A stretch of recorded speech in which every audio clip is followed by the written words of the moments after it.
नमोऽस्तु सूर्याय सहस्ररश्मये सहस्रशाखान्वितसम्भवात्मने सहस्रयोगोद्भवभावभागिने सहस्रसङ्ख्यायुगधारिणे नमः।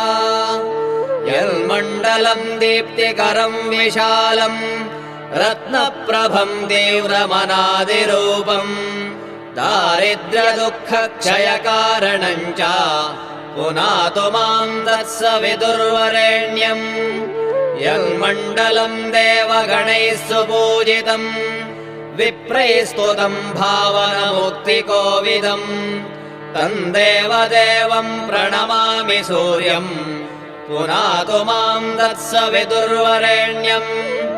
यन्मण्डलम् ज्ञानघनम् त्वगम्यम् त्रैलोक्यपूज्यम् त्रिगुणात्मरूपम्